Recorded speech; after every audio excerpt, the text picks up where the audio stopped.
Hey everyone, it's Strat Game Sloth here, coming at you with another quick tip, this time about pets. I've been getting a lot of folks reaching out to me with questions on pets since they enter your game as early as 2 months into your server. They also present a chance to significantly increase all of your stats, including health and lethality. So this feature can really help grow the power of your account. Today's not going to be a full breakdown of pets. I'll be doing later videos on them soon enough. However, there is one confusing aspect of a key resource relating to pets that I wanted to address today, and that is concerning the randomness of enhancing your health and lethality through pets with Taming Mark. These items are harder to come by, especially if you are a free-to-play player, and they seem to work inconsistently on the surface. By that I mean, they can both increase and decrease individual stats every time you use them. And you as the player need to choose if you accept the new values. Either way, the Taming Mark is consumed. Now clearly, there's some sort of statistical distribution at play below the surface, and generally it skews slightly positive. So this, plus the fact that you can choose to accept or decline the results, means you will slowly but surely make consistent improvements to your stats. But this begs the question, which pet should I use them on to maximize my return on investment? This randomness can make it hard to figure out how to optimize spending Taming Marks at first, which is why I saved up hundreds of Taming Marks to run an experiment. Well, that and to get a bunch of points in the Kingdom vs. Kingdom prep event. So here's the experiment. I'm going to apply 100 Taming Marks to different pets and show you the results. To start, I kept my green rarity moose uninvested until now. Here you can see his stats are all at 0. The bars max out at 3.02% health or lethality bonus before they upgrade to the green tier where the cap will expand, in this case to 6.03% and become harder to increase. So I'm at 231 Taming Marks in my inventory. Let's auto-process these while I speed up the footage for you.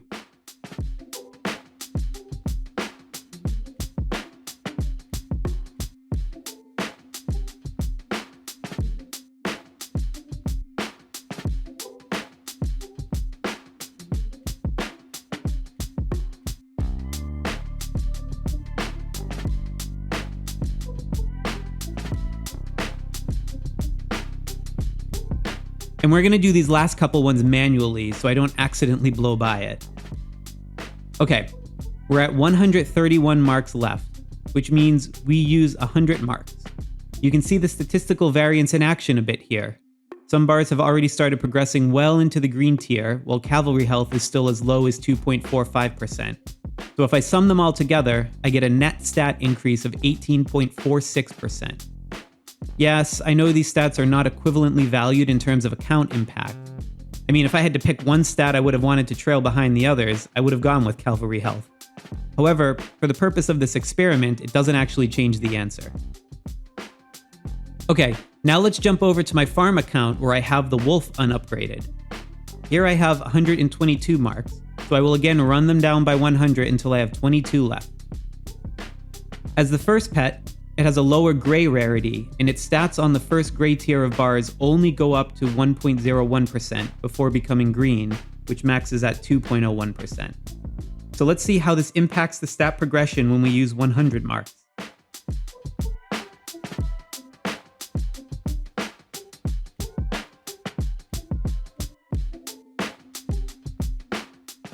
So this one was pretty interesting.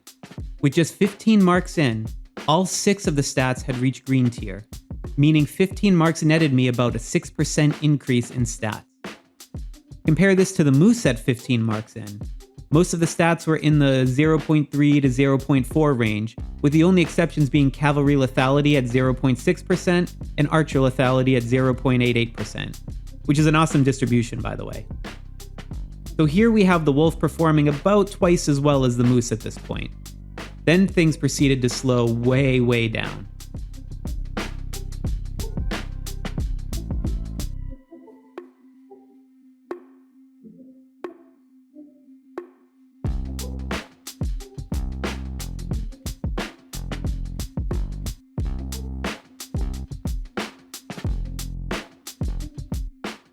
After 100 marks, the wolf has failed to get a single stat up to the blue tier, and ends the experiment with a net stat increase of only 10.59%, or slightly more than half of what the moose got. The reason for this interesting result is that we have two countervailing forces at play. One, the lower rarity wolf pet is easier to upgrade through the white bar tier than the green rarity moose. And two, the moose has a bigger capacity for stats in its white tier bars. So if we put these two things together, it suggests that the ideal strategy for using common taming marks is to start with the white tier of lower rarity pets until you get to green tier, then move up to the next rarity pet and repeat. If you run out of pets with white tier stat bars, then move on next to lower rarity pets with green bars, then blue bars, etc., etc. I would also recommend saving advanced taming marks until you get into much harder to complete tiers like purple stat bars, unless you really need points for an event. And look, I know this is a low sample size, so I tested this again with the other green rarity pet, the cheetah. Here we are starting at 117 marks, so we will end at 17. And let me freeze here again after using 15 marks. Here again, we see roughly half the stat total of what the Grey Wolf got 15 marks in, and here again, we will see how the story changes over the course of the full 100 marks used.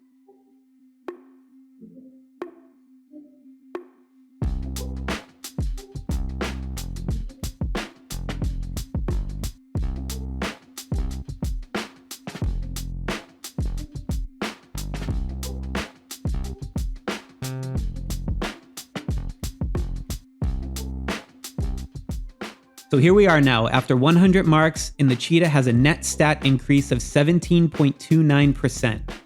So we're very slightly behind the 18.46% the moose got, which I would suspect is not a statistically significant difference at this sample size. However, we are still significantly better than the Grey Wolf's 10.59% increase, so this would seem to confirm my hypothesis. Look, I know this isn't a proper statistical analysis, but to be honest, that would probably bore you to tears. But for the purposes of this quick tip video, this should be directionally helpful.